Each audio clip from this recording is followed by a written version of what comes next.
it's very arrogant of the Europeans, even generations ago, to say to the United States, you owe us, you do this, when 2 times in our lives they have ruined thousands and millions of families in America by having us go over there and clean up their mess, which could have been prevented had they armed themselves and deterred Germany in World War I and armed themselves and deterred Germany in World War II. Well, if you do the math, and there were recorded somewhere between 10 and 12 million people crossed illegally into the United States during the Biden 4-year tenure. So you're talking about 3 million people perhaps by each year. And when you do the monthly arithmetic, you're getting up to 10,000 people a day. That's the size of a community in my environs. And so the larger question is they kept saying they couldn't stop it, or they needed comprehensive immigration reform, or they needed bipartisan support. That was all untrue. It was a deliberate policy for 2 reasons. Number one, they inherited a secure border, and that bothered them. So the first thing that Joe Biden did was stop completion of the new section of the wall, reintroduce catch and release, allow people to apply for refugee status once they were here, and give them these strange apps where they could just, without any diplomatic audit or passports or anything, they could just push a button, get on a flight, and end up in Fresno, California at 2 a.m. It was crazy.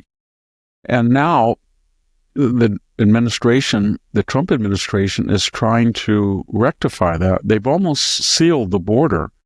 But how do you get rid of 12 million people? That's 12 San Franciscos that we instantly created without.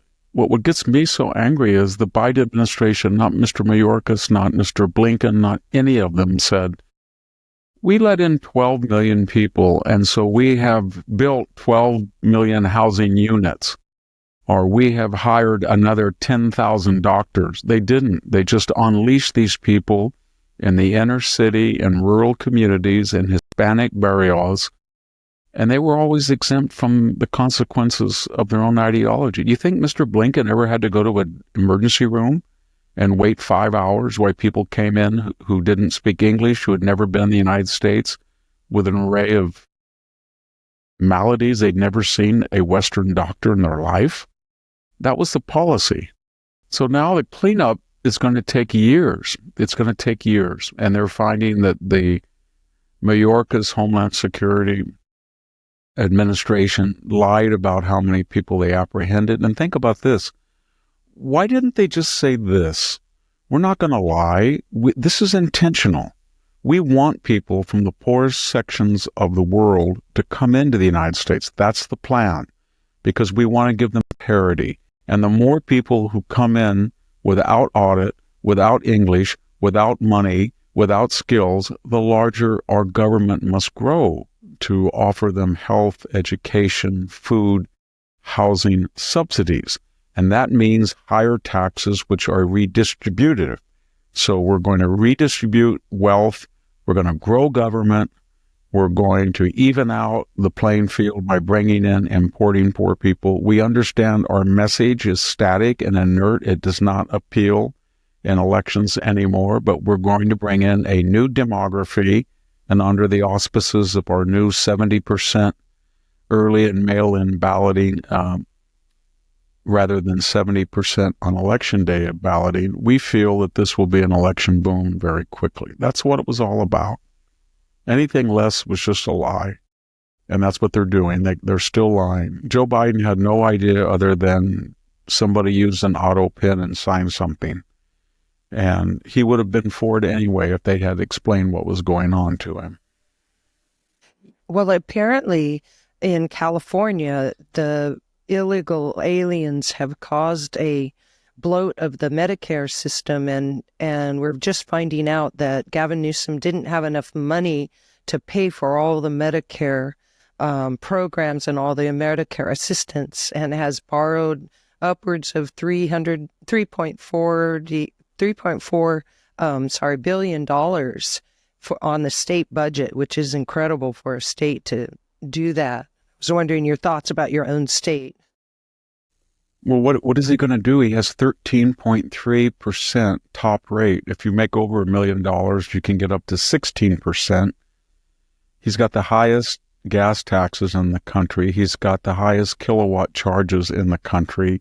He's got among the highest sales tax. The appraisal of property is such that even though there's supposedly a 1 to 2% limit on property taxes, we have among the highest property taxes in the country. And so what do we find out? He started with a $76 billion annual deficit, and then he said he had balanced it. And now he has no money, and he says that that Medi-Cal is exhausted. Newsom doesn't understand what he created, because he and the architects of this disastrous state policies, they're completely immune. He lives in a $9 million home. All of these people, Nancy Pelosi, she's got a palazzo up in Napa Valley, a mansion in San Francisco. Jerry Brown is ensconced on his family estate in Grass Valley. Barbara Boxer is down in the Palm Springs area in a quiet and, affluent retirement. None of these people. You think Kamala Harris is going to experience any of this? You should go to the local emergency room, which I did 2 years ago. I think I was the only person there that spoke English. You should go to the grocery store, which I did yesterday. I think I was the only person there whose native language was English.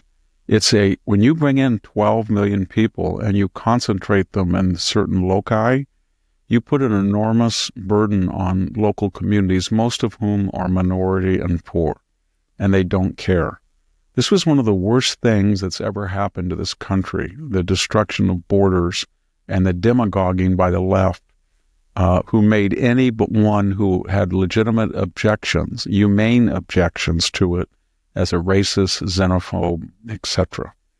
And I don't know how long it's going to take, but it's going to take years, because California has an enormous drag. And that drag is, how do you offer parity to millions of Californians that cannot compete in the marketplace given their lack of education, linguistic fluency?